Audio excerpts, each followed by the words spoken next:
Hello and welcome दोस्तों।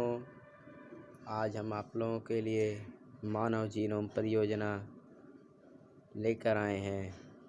तो जान लीजिए, यह बायोलॉजी का एक महत्वपूर्ण टॉपिक है जिसे हमें पढ़ना बहुत ज़रूरी है। जिन बच्चों को नीट की तैयारी करना है उनको बहुत ही अच्छी है मानव जीनोम परियोजना। यह अमेरिकी सरकार द्वारा गुणसूत्रों का पता लगाने के लिए किया गया था। तो आइए जानते हैं क्या है। देखिए, 1990 ईस्वी में मानव के जीनोम में उपस्थित नाइट्रोजनी क्षार के अनुक्रमों का पता लगाने के लिए अमेरिकी सरकार द्वारा एक महायोजना तैयार किया गया। अर्थात 1990 ईस्वी में मानव के जीनोम में, मतलब कि जैसे आपकी एक कोशिका है, कोशिका में जितने भी गुणसूत्र होते हैं उसे ही हम जीनोम कहते हैं। शाब्दिक अर्थ है, आपकी जो एक कोशिका है उसमें 46 गुणसूत्र होते हैं और उन्हें ही हम, उनके आधे भाग को हम जीनोम कहते हैं। तो ओके दोस्तों, तो चलिए शुरू करता हूँ।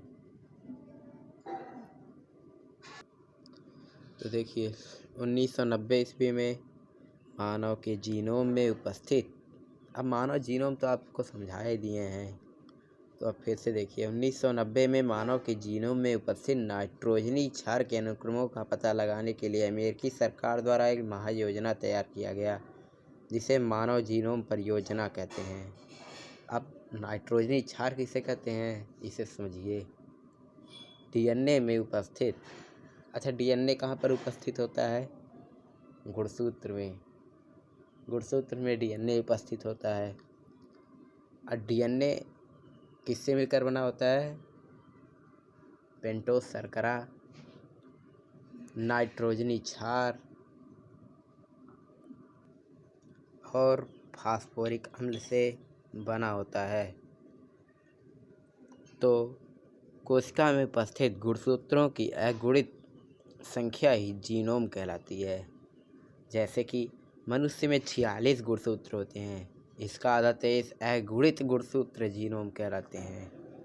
ओके फ्रेंड्स, गुणसूत्रों में डीएनए का क्रम, क्षार का अनुक्रम एवं उसमें उपस्थित समस्त जीनों के बारे में ज्ञात करना मानव जीनोम परियोजना का लक्ष्य है।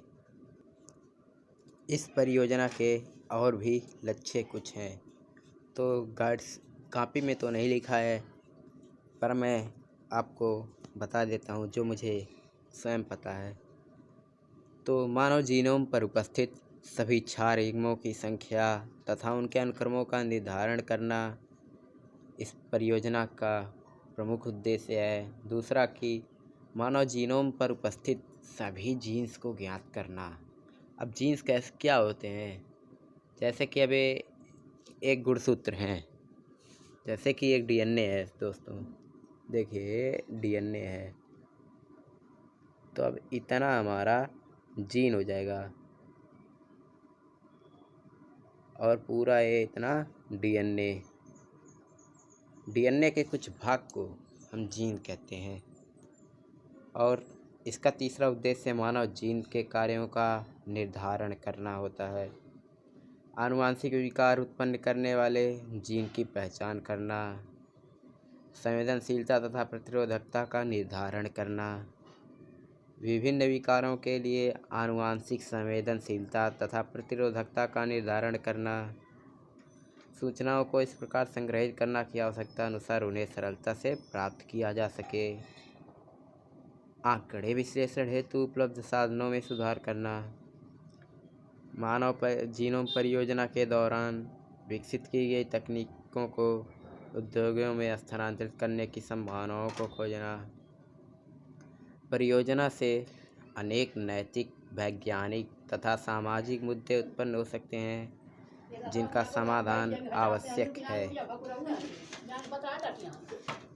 इस परियोजना के निम्नलिखित परिणाम प्राप्त हुए। मानव जीनोम में 3164, सॉरी फ्रेंड्स वीडियो पॉज करने के लिए। तो आइए देखते हैं इसके परिणाम। मानव जीनोम में 3164.7 करोड़ नाइट्रोजनी क्षार मिलते हैं। प्रत्येक जीन में 3000 नाइट्रोजनी क्षार पाए जाते हैं। कुल जीनों की संख्या 30,000 होती है भाई, 30,000। ओके। मानव की सबसे बड़ी जीन डिस्ट्रॉफिन जीन होती है, जिसमें 2.4 करोड़ नाइट्रोजनी क्षार पाए जाते हैं। अच्छा, जिनको नहीं पता था सबसे बड़ी जीन, वो कृपया नो में कमेंट करें, और जिनको पता था वो यस में कमेंट कर सकते हैं। और मानव का सबसे बड़ा गुणसूत्र जानते हैं क्या है? पहला जोड़ा तथा सबसे छोटा 22वां जोड़ा होता है। खोजी गई जीनों में 50% से अधिक जीनों के कार्य के बारे में जानकारी हमें प्राप्त हुई है। मानव की सबसे छोटी जीन TDF है। TDF का फुल फॉर्म टेरिटिस डिटरमिनिंग फैक्टर, जो Y क्रोमोसोम में पाया जाता है। X क्रोमोसोम पर सर्वाधिक जीन तथा Y क्रोमोसोम पर सबसे कम जीन पाए जाते हैं। तो X क्रोमोसोम पर 2968 क्रोमोसोम पाए जाते हैं। अरे सॉरी फ्रेंड्स, 2968 जीन पाए जाते हैं, और Y क्रोमोसोम पर 231 क्रोमोसोम पाए जाते हैं, बहुत कम। इसलिए लड़के बहुत कम और लड़कियां ज़्यादा पैदा होती हैं, क्योंकि X गुणसूत्र पर जीनों की संख्या बहुत अधिक होती है और Y पर बहुत ही कम। क्या करेगी, प्रकृति है। सबसे कम जीन Y गुणसूत्र पर ही पाई जाती है भाई। मानव DNA जीनोम के एक बहुत बड़े भाग में पुनरावृत्ति अनुक्रम, एक ही क्रम के क्षारकों का एक से अधिक बार आना। पुनरावृत्ति मतलब एक ही क्रम के क्षारकों का एक से अधिक बार आना पाया जाता है। फिर से समझिए, मानव DNA जीनोम के एक बहुत बड़े भाग में पुनरावृत्ति अनुक्रम पाया जाता है, मतलब कि वही नाइट्रोजनी क्षार वापस बार बार आते हैं।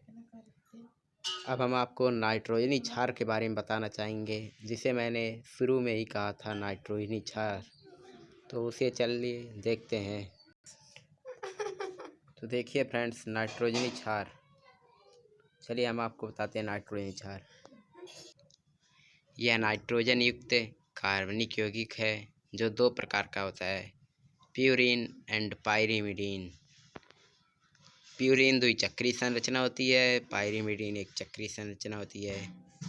प्यूरीन में हमारा आता है एडेनिन, ग्वानिन, और पाइरीमिडीन में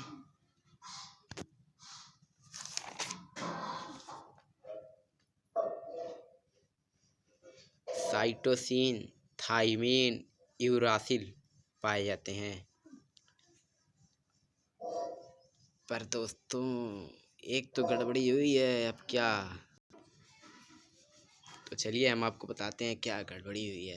देखिए, नाइट्रोजनी क्षार तो 5 हो गए, adenine, guanine, cytosine, thymine, uracil, but DNA RNA में 4 प्रकार के नाइट्रोजनी क्षार पाए जाते हैं।